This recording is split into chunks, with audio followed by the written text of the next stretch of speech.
Mozilla.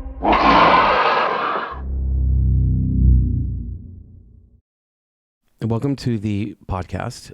Today's subject is how to choose and hire a photographer. The reason I'm doing this podcast is because a lot of my clients have made the fatal mistake of thinking that all photographers are created equally, and photographers who have a $3,000 camera are just as good as the other photographer who has a $3,000 camera. But today, we're going to talk about why that's not the case. And I'm here with my friend Mimika, who's a professional hair and makeup artist, and she works in this industry as well, and sometimes we work together. And so I invited her on because I felt like she could lend a hand to sort of discussing this topic. Hi, everyone. Happy to be here. First of all, Mika, can you tell me a little bit about yourself? So I've been in the hair and makeup industry now for over 13 years, and I do everything from red carpet, getting different awardees ready, to weddings, to photo shoots, to commercials, advertisements, you name it. And Fazal and I have actually worked together for over a decade now. You're from Argentina, so why don't you tell me a little bit about your background too? Okay, so I was born in Buenos Aires, and it is a very interesting country because we basically have so many Europeans in Argentina. So we have a lot of Italian history, German, English, even things like Jewish, Armenian. So we're really a very multicultural country. However, every Argentine in Argentina considers themselves an Argentine, but it is the Paris of South America. So it's a very romantic city and a beautiful country.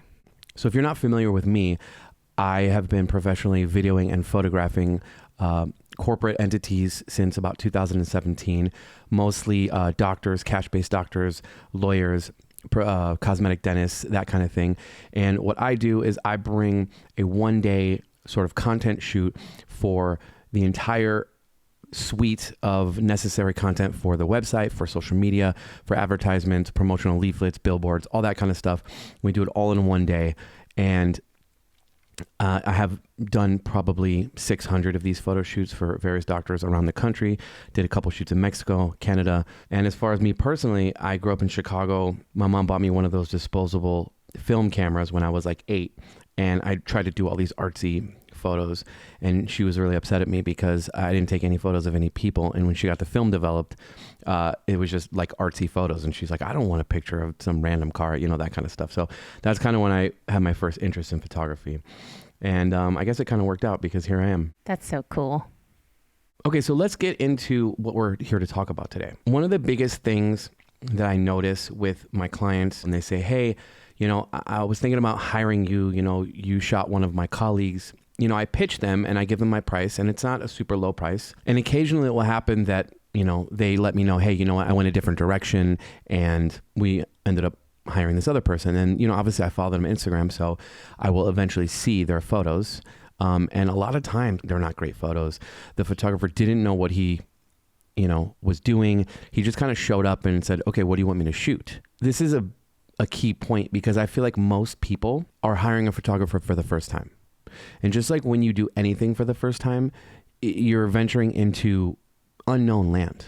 So I figured I'd talk about how you should decide who you should hire and, who you connect with as a photographer and who will ultimately give you the best shoot. So I think this is actually a perfect time to bring up something that I think is what sets apart, at least as far as the makeup and hair artist goes, for photography. And I think that this is something that you specifically do, and I think we should maybe touch upon this, which is a pre-production meeting that you have with your client where you really communicate what it is that you deliver.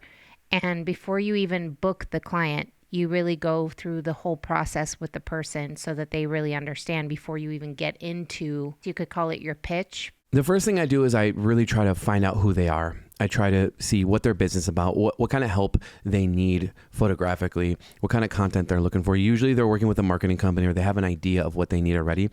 And so I look at their website, I ask them questions, and then based off of what I do, generally the people who find me are kind of my niche type of people.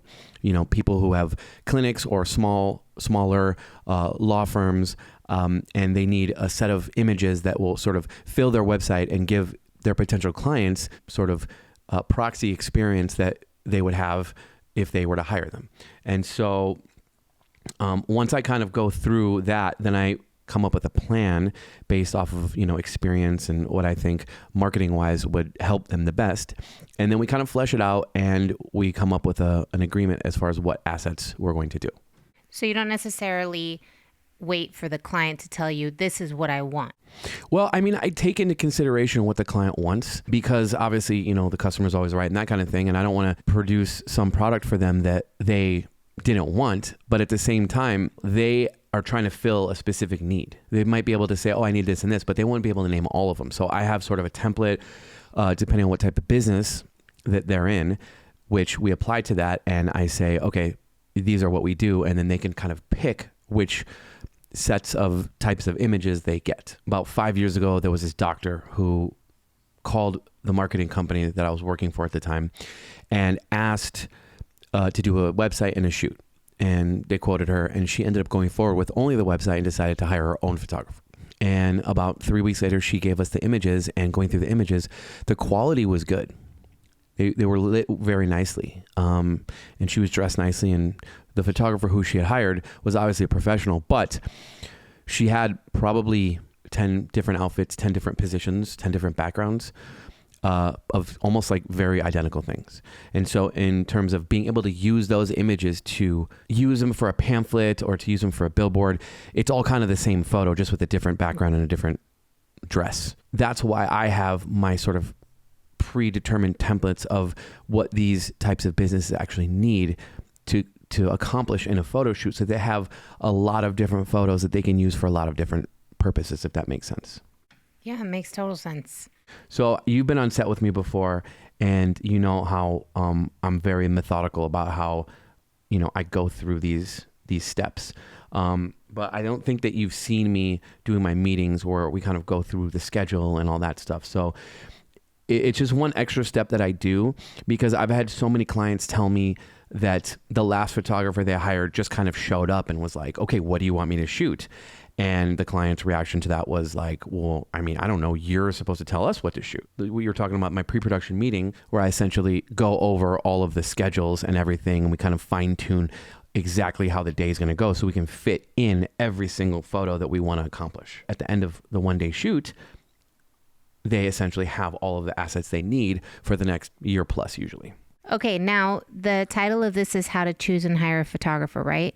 So if somebody hires a photographer and they don't even do a pre-production meeting or don't go over what the client needs and wants or even what the expectancies are, would that be like a red flag for somebody trying to find a photographer? Not necessarily. I've noticed that there are many photographers in the world of different skill levels and different business acumens, and they kind of all have different ways that they go about doing things.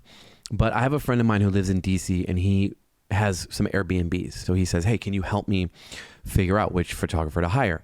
He had found 4 on the internet, and he sent me all of their profiles and said, which one do you think I should pick? There were 2 that I chose, and I said, I think you should hire one of these.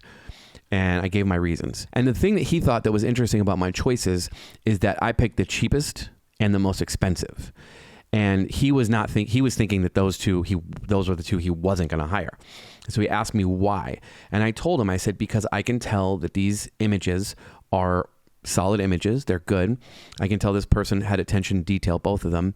The point of the story is that he didn't listen to me, and he hired the cheapest person. The cheapest person actually had a pretty decent portfolio, but they were like significantly cheaper than the rest of the 3. That person came into the shoot and did not give him images that he could use. And I basically told him, I said, look, you're not hiring a photographer based on their past images.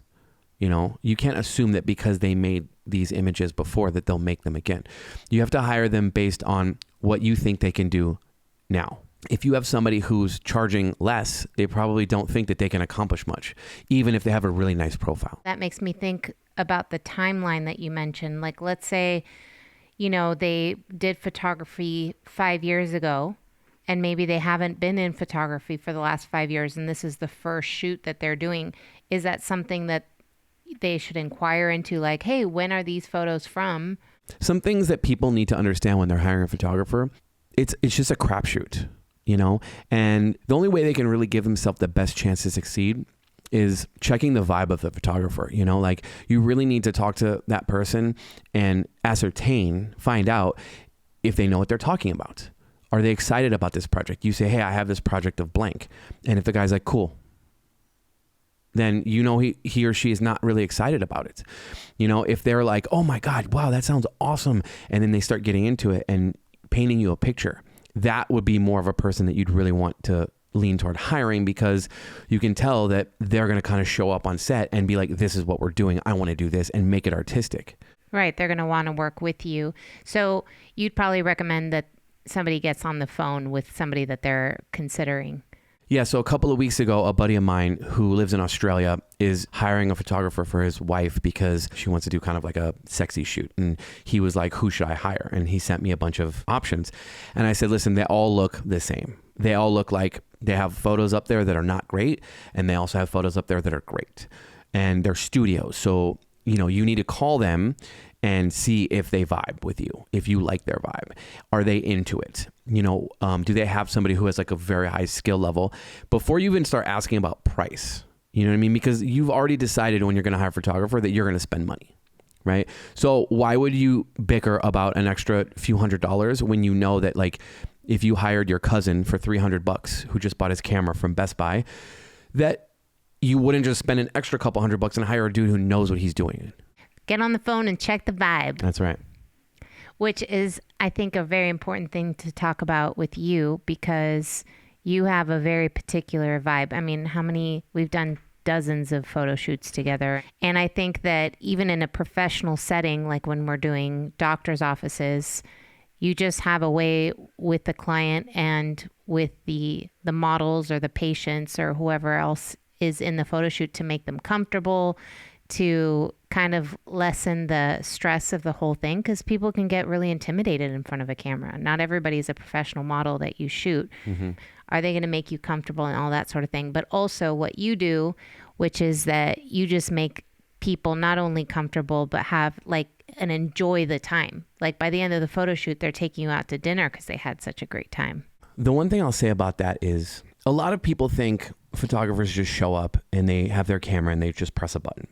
But there's so much more to actually being a photographer than just clicking a button. I want to go over those couple of things so that the listeners can actually understand like what those things are. When a photographer is going to undertake a shoot, there's several skills that that person has to have. Obviously, the person has to know their camera, right? They have to know how to click the buttons and fix the settings so that they can get a proper photo. They also need to know composition. What is the best location where I'm at to set this photo up? What idea, what emotion am I trying to convey? There's a lot of things within composition. You have to know positioning and posing. How do I tell a person who's not a model how to pose their body? When you have a person who's not a professional model, who's just doing this for the promotion of their business, they need to be coached on how to pose.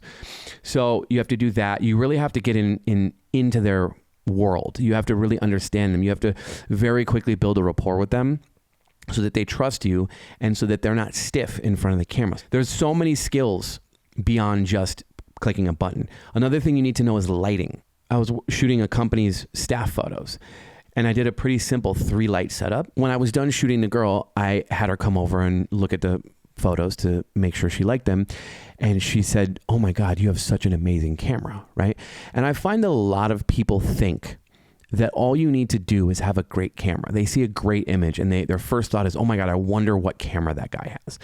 But the truth is when you are a professional photographer when you know your craft, you're thinking about all these things that I mentioned. You're thinking about lighting. You're thinking about positioning. You're thinking about all these things to make a great image. And the random person who doesn't know that much about this subject doesn't think about that. That kind of ties into what I said earlier about hiring your cousin. He just bought a brand new $3,000 camera. Should I hire him?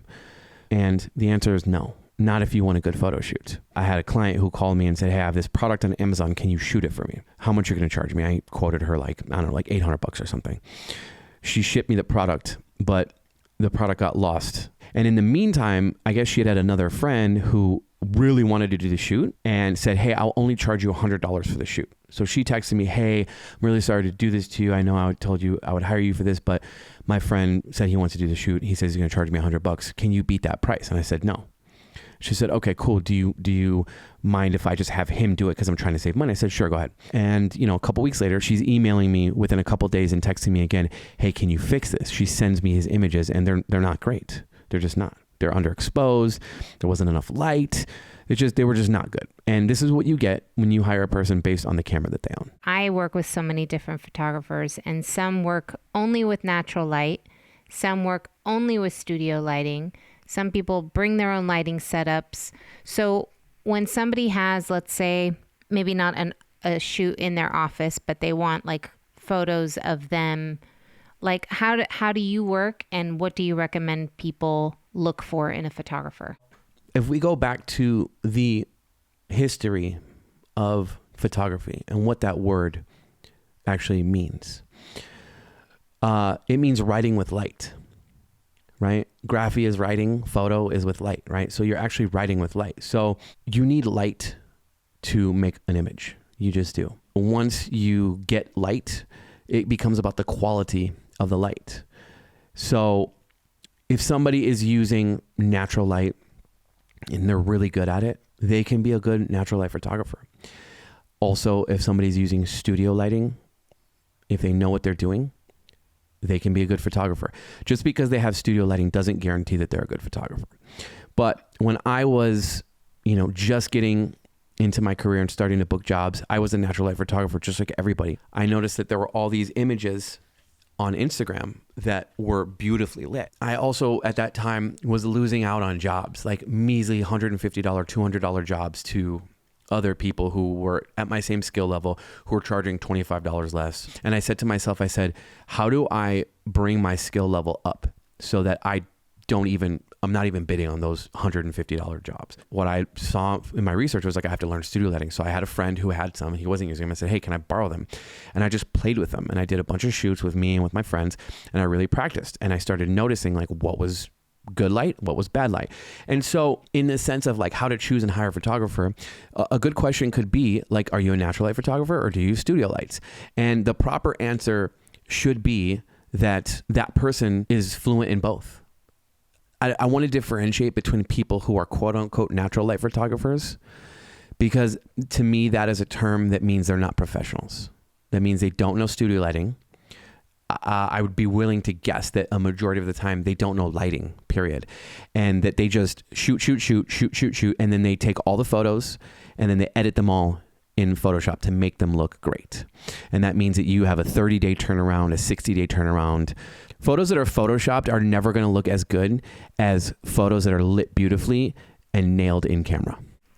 I love it. You answered all of my questions and the things that I've seen you do myself. And it made me think of that time we were doing a real estate office. We were in their conference room and you were doing a shoot with them, interacting. I walked in there and I was like, it's so dark in here. How are you going to even take photos? And I think what's really cool about what you do is you had it tethered. And I went over there and I saw the photos and I was like, wow. And then the clients came over and they were just so surprised because of the way your lights were set up. So every time the flash would go off, it was just the most beautiful photo. So you were using a little bit of the natural light, but mainly you were using your whole lighting setup. Well, thank you for saying that. When I'm on set, I have a tendency to just get into my own world of creating, and I don't usually explain to the client like what I'm doing. I just kind of tell them, hey, go sit here, do this, position yourself this way, and I get into it and I test the light and I get it where I want it, and then I just start firing. And then at the end, I'll show them the photos. And so the thing is for me is most of the time I use artificial lighting. I only use, like I said, natural lighting when I'm outside. And the reason for that is because I have studied lighting. And I've studied lighting techniques, because if you ever look on Instagram and you just find an amazing image, just something that just makes you stop and you're like, oh my God, I guarantee you it's artificially lit. It's probably lit by at least 3 or 4 lights. Right. All of the best photographers, all the commercial photographers, even if it just looks like a normal photo that wasn't lit, guarantee you there's several lights. And that's the trick in lighting. When you do it well, it's almost like you didn't do it at all. I've had people comment on my Instagram before that like, oh, you just do like regular lighting. And it's like, okay, cool. You're obviously not a professional, and I would like to see you accomplish this. And I guarantee you they couldn't, because the way that I light it, it looks so natural. And it makes it seem like it was really easy, but that's actually like the hardest one to do. It's really easy just to go, here, stand there. I'm going to put you in front of a wall, and I'm going to throw one light up to illuminate you off the wall. And then that's like the easiest lighting setup, and those can look nice, but people will know when they look at that, oh, they used a flash. But when you make an image that has people who look at it question, wow, that lighting is really great. I wonder where they found that great lighting, because it looks so natural. That's when you know the person who did it knows what they're doing. Nice. So definitely ask, do you use natural light and artificial light? I think that's the best tip for the listeners on how they're going to find somebody. One of the main things that people should look at is how knowledgeable is that photographer in things besides photography. It helps a lot to be into art, design, marketing, other things that kind of will lend themselves to being a better photographer. And it also really matters on like what the purpose of this photo shoot is for. Are you doing a family photo shoot? If you are, the most important thing is not the composition. It's capturing the moments. We did a photo shoot like 3 weeks ago with this family, and they just had a new baby, and he's like 5 months or something. And all of the really cool photos that I sent them that were lit really well and, composed really amazingly, she was like, yeah, those are cool. But the ones that she loved was the ones where I captured the moments. And so if you're looking to do a corporate photo shoot, the photographer you hire should have some kind of background to lend itself to photographing your company. If you're doing a family shoot or if you're doing a product shoot, the person who you're hiring should have some skill, some expertise, some background in areas that are analogous to what you're doing, so that they can lend their knowledge to making great images for you. So how does your background tie into what you do? Like, what is the connection that you have? When I became a full-time photographer in 2017, I was hired by a marketing company. And before that, I knew lighting and I knew composition and I knew moments, because most of the stuff that I did was those types of photo shoots. And I noticed within about a month that I was struggling to kind of check off all their boxes as far as the shoots that we were doing. And so I started getting with the art director and the designers and really getting into their heads in terms of like what they were creating, because ultimately at that moment, all of my photos were going to be used to build a website. And the way it worked at that company was I would do a shoot, and then the designers would take my shoot and look at the location, because I might go to Baltimore, I might go to Houston or Miami, and these designers have never seen this office. They've never seen this doctor. They have no idea who he is. They only read like a 2-page brief. And so then what I would do is I'd bring them the visuals to match that 2-page brief, and then they could get an inspiration of how they were going to design the website. So I went and got in their heads about like what they needed to see to like spark their creativity. There'd be a shoot that would come up and I would say, cool, this person, blah, blah, blah. We'd go over the creative brief and they'd say, oh, what'd be cool is if we had a photo like this. And I'd go, oh, that's great. And that would help me and that would spark me. And so now, because I've been doing sort of this sort of type of photography for the last several years, this is where my mind lives. When I go into a shoot, I'm thinking with good, what are you trying to sell? Are you trying to sell yourself? Are you trying to sell a product? Cool. How can I use what I've known and what I've done and my experience to help you sell those things with imagery? I love that you have that background, because then you can help the clients even more. So how would they find you? Or how do they find a photographer? Because let's say, you have event photography is different than, wedding photography is different than a boudoir shoot. So let's say you're, an attorney and you want a photographer that's experienced with attorneys. Like how do they do that? That's a really great question. And so when you're looking for a photographer, obviously the first place you're going to look is you're going to look online. You're going to Google it, photographer near me or something, right? You're going to find a bunch of portfolios and people have really good, search engine optimization. But the truth is you're also probably going to ask a couple of friends, hey, I know Jim, he got a shoot done like this. And then he's going to say, oh, you got to hire this guy. And so really what you have to do is you have to have in your head your idea of what you're looking for. And you have to be very rigid in terms of what you want, especially if you have a budget, if you're like willing to spend a little bit of money. So for instance, my friend in Australia, he found 3 or 4 photographers, one that was recommended by a friend, and then 2 or 3 found on Google. And he just didn't really click with any of the images. And he talked to a couple of them and he didn't really click with any of them personally. And I said, you got to keep looking, dude. You can't just think those are the only photographers in the world. If you're spending $800 or $500 or $1,000 or $3,000 or $10,000, all those dollars are going to be going toward what you want. And if you have to spend that again, don't you think it makes more sense spending a little bit extra time to really make sure that the person who you're hiring is the right one and not just getting tired of the search and just going, okay, I'm just going to pick Jim or Bill or whoever.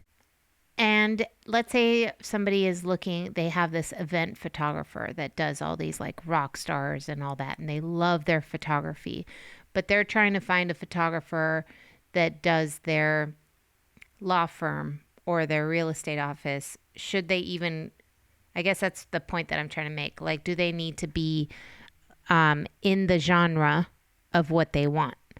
I would say that the best advice I could give on that is that if somebody knows what they're doing and makes really great images, that's a good start. You have in your mind what you're looking for, right? In terms of like image quality, setup, and sort of vibe and communication, right? And you're going to go out and find a lot of photographers who might have pretty images. It might cause you to question, in your mind, something that you've already decided. But the truth of the matter is there's a couple things that really go into this. It's one, what do their images look like? Are they high quality images, right? 2, is their background of what they're usually photographing what you want them to photograph? Do they have a knowledge of the circumstances that you're going to give them so that they can easily make great images with those circumstances? Are they going to be somebody that you work well with? There's a common thing in Hollywood that producers and casting directors will hire somebody who they like over somebody who's really good that they don't like, because you have to spend a lot of time with them. You have to work with them, So are they your kind of person? And if you follow those 4 things and balance them out evenly so that you have more good than bad in those, I think you can't really lose. Beautiful. That makes so much sense. Okay, so let's say one of the listeners has now selected a photographer. They have a good vibe, covered all the things that you said. It's golden. Mm-hmm. What should they expect the next steps to be going forward? A really good thing to look at is how they run the shoot. From the beginning of when you contact them until the end where they're giving you your images, there should be a plan that they have. They should know what the next step is. They should be tracking with, okay, here's what we're doing next every single time, because otherwise you have to figure out what the next step is and you have to call them and say, hey, where are my photos? Hey, what's going on with this? And you don't want to do that. You want this to be a good experience where you say, I need to hire you for a shoot. And they say, okay, cool, this is what we're doing. And then you do the shoot. And then in, 2 weeks after you do the shoot, you have all your images and that's the end of it. Like that's the ideal sort of setup. When you're doing a corporate client and they're very determined on what they need, how do you kind of deal with knowing that you need to get certain shots? What is the happy marriage and the balancing act that you have to perform when you're doing a shoot? How does that work? I'm asking them first off, like, what are you doing this shoot for? And that answer is sort of what I live by. If I have a client that asks me to do something that doesn't go along with that and we're running low on time and then, it's a judgment call. But I'll give you an example. One time I was in San Francisco shooting a client and she was an ophthalmologist and we were doing a shoot for her ophthalmology practice and she was breathing down my neck for the whole shoot. She wanted to see all the photos. She wanted to give her opinion on every single photo, which I was like totally fine with because, it's her shoot. She's paying for it. And as long as what she was saying lends itself to getting good images so that she can use to accomplish the ultimate purpose of having a beautiful website that gets her good business, I don't have a problem with that. At one point though, she started overreaching a little bit and she started saying, okay, so what I was thinking is I want to do this shoot over here. I want to have you do this and have you do this and have this, and like kind of like telling me like what shoot to do. I know what she was thinking and I know why she was thinking that, because it was a good idea, but I've done that photo before and it doesn't work. And so I don't have time when I'm on set to sit there and explain, hey, listen, that's not going to work because blah, blah, blah, blah, blah. And then have her go, okay, well, what about this? You know, I've done 600 or 700 or 500 of these shoots somewhere in there. And so when I go into a shoot, I'm very much thinking with like all the times things have worked and all the times things have not worked. So I kind of had to tell her, hey, listen, like, do you want to just tell me what photo you want me to do and then I'll just shoot it? Or do you want me to actually like do what I'm supposed to do? And I gave her the choice and she said, no, I want you to do what you're supposed to do. And I said, okay, cool. So then I had to sort of guide her and say, I have no problem with you, making suggestions or telling me what you want, but the whole breathing over the shoulder thing and like, that's not going to fly. Otherwise I'm just going to let you tell me what to do. And then you're going to get the photos you get. If somebody's hiring you, they should know that you know what you're doing. Otherwise they should hire somebody else. I had another client who was a plastic surgeon in Seattle and she hired me. And this was a very profound statement she made to me. I wanted to do a certain thing. And I said, hey, this is what I want to do. And she said, I trust you. And I was like, okay, cool. But I just want to make sure that that's your vibe and that you're into it. She said, no, I totally trust you. That's why I hired you, because I know you're the expert in this area. And, I don't want a client coming into me and trying to tell me how to do my job. And I thought, wow, that's a really good point of view to have. And so I think as a client, if you feel like you're having to tell your photographer all of these things, he or she may not be the right one for you. The person you hire should be a person who you trust, who they're going to nail what you want. Yeah, and it's like if somebody was telling me, oh, I think I should have, black eyebrows and I'm blonde, I would be like, no, let's think of something else. Yeah, let's not do that. As far as a client goes, how should the client be towards the photographer from initially finding them, interviewing them, booking them, through the shoot, post-production, getting the photos and so forth? How should the client be towards the photographer? In answering this question, I'll probably end up reiterating some of the things I already said. But if this is a client's first time doing something like this should be a learning process and they should ask a lot of questions and they shouldn't be afraid to look like they don't know what they're talking about, because they don't, And I know some photographers who tend to be stuck up and get annoyed when people ask too many questions. But the thing is, you have the right to interview people and really ask the person questions so that you can determine like if this is the right person for you. If there's something that happens during the shoot and, you don't like an image, you can just say, hey, you know what? I don't love this. This isn't my favorite thing. I really liked the other stuff before. You may hurt the person's feelings. They may have a reaction to that. That's the reason why I shoot directly into my computer so that they can see the 17-inch screen with the image, is so that they can look at it and go, I don't really love this one. And I go, cool, let's not do this. We'll do something else. And then instead of wasting time trying to make that photo as good as that photo could be, if it's not even like close to their vibe, then we just move on to something else. That solidifies the fact that when I send them all of the photos, after the shoot's done, 2, 3, 4, or 5 days later, they're going to look at the photos and they're going to be like, yes. It's not going to be a mystery like, oh my God, why did this one turn out so bad? Or, oh, I didn't think it's just going to be like, they've seen all the photos, they know they're amazing, and then they get to see them again after not having seen them for a couple of days and get re-surprised at how great they are, And you just delete the ones that they didn't like or the ones that they said, oh, I don't really like that one. Okay, good. You just delete that one and you move on. Beautiful. Can you walk us through one of your favorite shoots? And the reason that I am asking this is because from a client perspective, I want the client to understand why it was your favorite shoot and what they could maybe incorporate into their own shoot to make it really a pleasurable process for everyone. That shoot that we did in Orange County was a really good shoot because, the client found me on Instagram.